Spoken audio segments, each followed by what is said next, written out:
आज महाविद्यालय धर्मशाला द्वारा अखिल भारतीय विद्यार्थी परिषद इकाई धर्मशाला द्वारा विभिन्न मूलभूत सुविधाओं व प्रदेश सरकार के खिलाफ प्रदेश स्तरीय मांगों को लेकर धरना प्रदर्शन किया। इसमें इकाई अध्यक्ष आयुष चौधरी ने कहा कि धर्मशाला महाविद्यालय प्रदेश का दूसरा सबसे बड़ा महाविद्यालय है और यहाँ प्रदेश के हर कोने से विद्यार्थी एक आशा लेकर पढ़ने आते हैं, लेकिन जब वे इस महाविद्यालय में आकर महाविद्यालय की आधारभूत संरचना, प्रवेश द्वार का खस्ता हाल और शौचालय की गंदगी देखकर वे सोचते हैं कि कहीं उनका इस विद्यालय में पढ़ने का फैसला गलत तो नहीं है। इसी के साथ विद्यार्थी परिषद के कार्यकर्ताओं ने महाविद्यालय के पुस्तकालय की भी मुरम्मत की मांग उठाई। साथ इकाई अध्यक्ष द्वारा प्रदेश स्तरीय मांगों को भी रखा गया, जिसमें आयुष चौधरी ने कहा कि जब से वर्तमान की ये प्रदेश सरकार सत्ता में आई है, तब से ही प्रदेश सरकार ने केवल और केवल शिक्षा विरोधी फैसले लिए हैं। उन्होंने कहा कि सत्ता में आने से पहले प्रदेश सरकार ने बड़े बड़े वायदे किए थे, जिसमें 5 लाख युवाओं को रोजगार देने की बात कही थी। उन्होंने 58 वर्ष वाली नौकरी देने की भी बात कही थी, लेकिन अभी तक धरातल पर कोई भी चीज उतरती नजर नहीं आई है। अखिल भारतीय विद्यार्थी परिषद द्वारा लंबे समय से बंद किए गए छात्र संघ चुनावों को शीघ्र अतिशीघ्र बहाल करने की भी मांग उठाई है। साथ ही साथ अखिल भारतीय विद्यार्थी परिषद धर्मशाला इकाई द्वारा नई राष्ट्रीय नीति को शीघ्र से शीघ्र प्रभावी रूप से लागू करने की भी मांग की है। फिलहाल सुनिए क्या कहते हैं अखिल भारतीय विद्यार्थी परिषद के इकाई धर्मशाला के अध्यक्ष आयुष चौधरी, इकाई अध्यक्ष धर्मशाला महाविद्यालय। तो आप सभी मीडिया बंधु, आप सभी के माध्यम से लोग ये देख पा रहे होंगे कि विद्यार्थी परिषद जो है वो आज इस महाविद्यालय में उग्र धरना प्रदर्शन कर रही है। अपनी कक्षाओं का बहिष्कार कर विद्यार्थी जो है वो यहाँ पर जिंदाबाद और मुर्दाबाद कर रहे हैं। तो उसका कारण जो है वो एक ही है, वो है सबसे पहला उसका कारण है ये प्रदेश की वर्तमान सरकार। वर्तमान की ये प्रदेश सरकार सत्ता में आने से पूर्व बड़ी बड़ी गारंटियाँ, बड़े बड़े ढकोसले इस प्रदेश की जनता के साथ करती है और भोली भाली जनता, प्रदेश की, हिमाचल प्रदेश की जनता उनको सत्ता में लेकर आती है।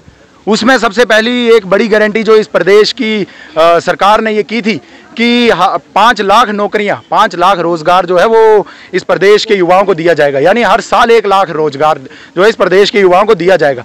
लेकिन तब से हम देखें कोई भी ऐसी भर्ती या कोई भी ऐसे रोजगार के अवसर इस प्रदेश के युवाओं को नहीं दिए गए हैं।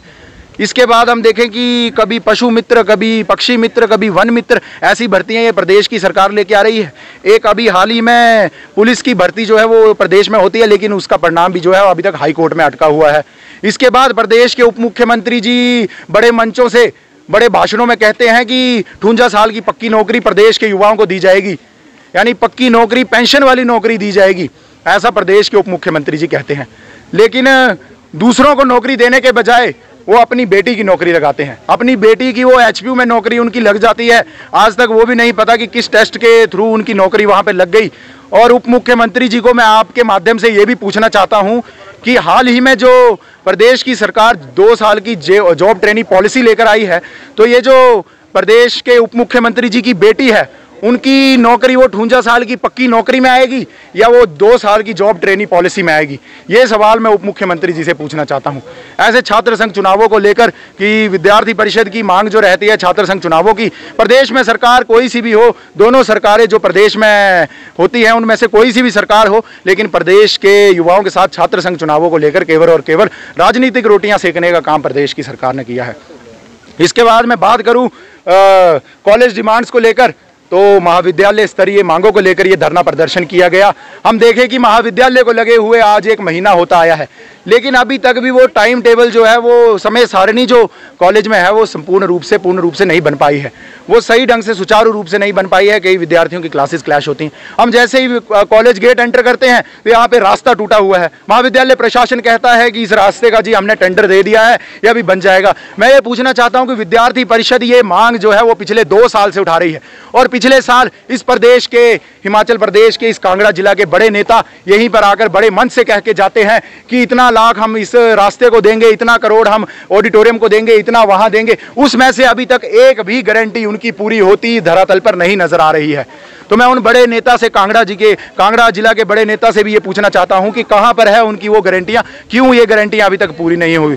उन्होंने कहा कि इस ऑडिटोरियम के लिए हम 5 करोड़ रुपया देंगे और साथ में 7 लाख जो है वो जनसेट के लिए देंगे, तो वो चीज़ भी अभी तक पूरी नहीं हुई।